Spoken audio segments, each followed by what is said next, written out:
Hey, What late up? bloomers. What up, late bloomers? It's been a while. Yeah, it's been a. Where you been? We've been looking for you and We've been here in our apartment. Where you been? couldn't find you on all of the YouTubes, All the tubes. all of the tubes. So we're here, and we're here for episode 4, 4. Finding Your Purpose, part 2. Let them know. Let them know. Part 2. Let them know. So, last time you saw us, last time we saw you, we don't Something know like where you've been. Last time we saw you, we were talking about me and my purpose. Yeah, we with were. writing and all of that stuff. This time we want to focus on Corinne and all of her work. Who's Corinne? If you don't know, we have more of a problem Than we thought. yeah. Yep, we're gonna talk about my work and my purpose. So let's jump right into it. Let me ask you this. Let's do it. What are some of the major things that you like to do that you feel are part of your purpose? I feel like I like to make people feel good. I like to make them feel comfortable. I like to make them feel understood.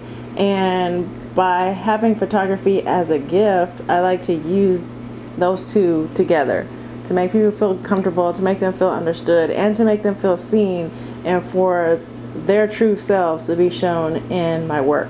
So how do you think you do that? I don't like super shrink people, like super to size 0. I keep them, them, because I want them to appreciate them, their body, their size, no body shaming. It's just all love. Like, I just like to show all love to the clients. No body shaming. Not body shaming, nah. It's not fun, because we've all gone through phases in our life where we had that high school body, whatever it was, and sometimes you want to keep that high school body, get back to that high school body, or sometimes you're like, nah, I like the new body. But we've all gone through different stages of not liking something about us, especially when you're a teenager, you go through all sorts of kind of things. So I just want us to appreciate who we are. What is the saying or the fact that we're 1 in a trillion? Like, the fact that we're actually here, real life, like, we made it through our mother's womb and out as an individual. That we're actually here. Yeah, that we're actually here. So it's a miracle. You're here for a purpose. And my episode is going to be kind of different because, of course, I don't have any books to show you. But I wanted to express my heart saying that if you're watching this and you're like, man, they know their purpose, it was so easy for them, maybe they're not a late bloomer. No, not late the case. Bloomer all the way. I didn't know all the time. At first I wanted to be a psychologist. I wanted to be able to be on the couch with people, or them be on my couch and me talk to them about their problems, because that's what I was really good at in high school, was listening to people's problems and giving them advice. But that ties into what I do, but it's not the whole gig. Then I wanted to be an EMS driver. Yeah. So, wanting to be a psychologist and wanting to hear about people's problems. I know how I feel about this, but how do you think, or do you think, that your photography, you're still able to kind of deal with people and the things that they're dealing with as you're taking their pictures, and how does that all tie in together? Because they feel seen, they feel heard, they feel seen, they feel heard, they feel cared for when they come in my set or presence. I was trying to think of the word because I don't have a studio yet. Oh well, and you'll feel comfortable there too. So we claiming and naming it, we laying it out, we speaking positive, putting vibes out for it. But the question was how do you think those two things of you wanting to be, or thinking you wanted to be a psychologist at one point, and you currently being a photographer, how do you think they kind of go together, like you were saying? Because some people have body insecurities, and you want to be sensitive to those concerns. You want to be sensitive to anybody's concerns that's your client. You don't want to be like, nah. You want to be like, okay. You definitely don't want to do that. No, you don't want to ignore it. You want to hear them out and find a happy medium, find a happy pose that they'll feel good in. You want to give them work that they'll be proud of. It's your work, but this is them. That's their image.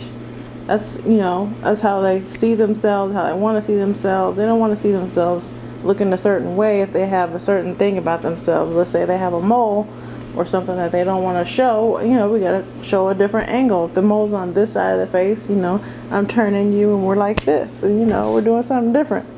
I'm just using a mole, but... So that's how it comes into play. I guess you're more patient and more understanding towards the client.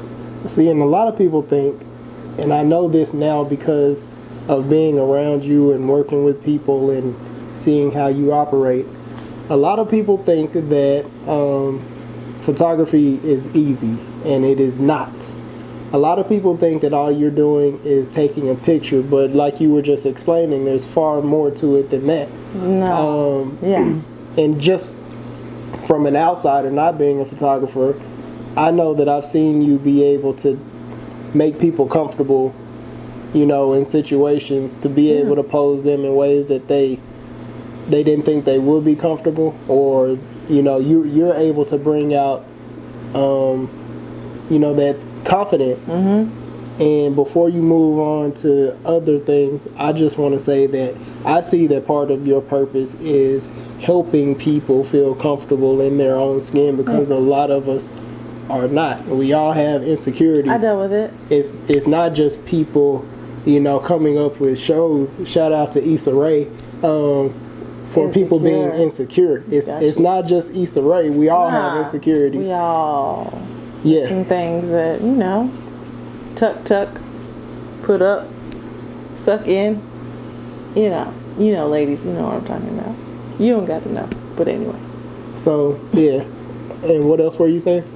You're talking about wanting to be a psychologist at one point, and then what else? Then I wanted to be an EMS technician. I can talk, but sometimes they run together, so I'm trying to slow it down for you guys. I'm working on that. But yeah, I wanted to be an EMS tech, and I was purposed to go to school for it to learn the signs of stroke. My grandma had a stroke, and if I didn't know the signs, there would have been a different situation. I mean, she's not with us right now, but we were able to find out what was going on and get her help as fast as possible, and I was able to spend time with her. It wasn't like we found her and she was gone. We got her to the hospital. We got her to the hospital as soon as possible. If I didn't take that EMS class, we would have thought, she didn't feel good in the tub and that was it. But I saw signs. I saw the side of her face was like drooping, and I took her pulse. I was meant to take that class just for that. Like, there's just certain things that you're going to go through in life, late bloomers, that are it might be just for somebody else. That's it. It's not even about your career. It's not even about you. It's about you helping somebody else. And that is kind of like what people go into careers for. You always are going to have a client. Your client's going to always have a need. So you're always going to be helping somebody out. Amazon help people get their items to their door within 2 days. They are always going to have a client. Their clients are always going to have a need of getting that item within 2 days, so they don't have to go to Walmart. Maybe their mama's sick and they can only watch their mama by themselves, or they ride the bus, they don't have access. So you're always going to have a person, and they're always going to be a need, and you can meet the need, and it's the way you meet the need. You could just be like, bye, I did it, or you could care about it. That's like the better way. So whatever your purpose to do, what do you care about? Find what you care about, and that'll lead you down the road of your purpose.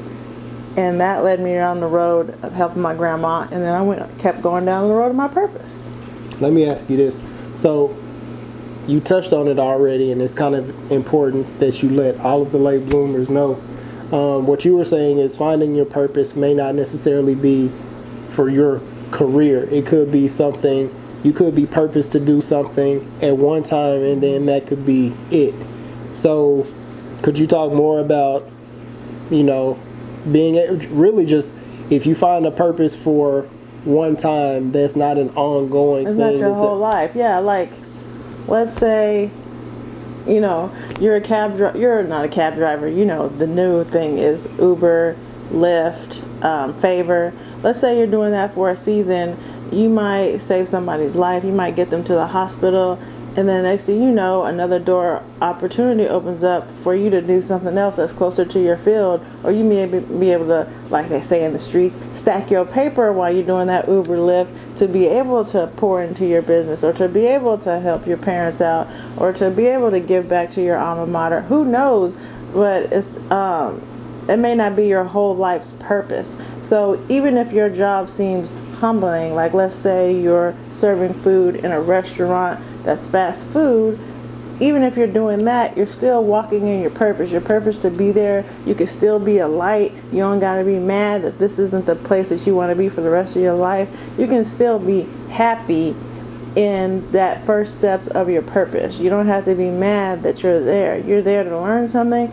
And then sometimes the people you meet introduce you to somebody else who takes you to somebody else, and you somewhere else, and you actually meet somebody that's introduced you to another career, put you on a radio show, or talks about you to this person, and then you meet this person, and now you meet the CEO, and then you become partners, and y'all have a business together. So even if you are at that fast food place, we ain't gonna name them, there's several of them now, so now you know there's a lot of choices, but that's just a step in your process. That's just a step in your late bloomer life. It does not define you. What you do for a living, how you make your money, does not define you. We're going to end this episode, and we just want to say thank you all for tuning in. As always, like, comment, subscribe. I'm glad you're back. Please don't take this long to come back anymore, because we were looking for you and then we couldn't find you, and we were like, I don't know where they are, and they were like, man, that's crazy. So as you're going down all of the things that the interwebs have to show, make sure you continue to come here. The Late Bloomers, JayKo, the Late Bloomers. JayKo. Yeah.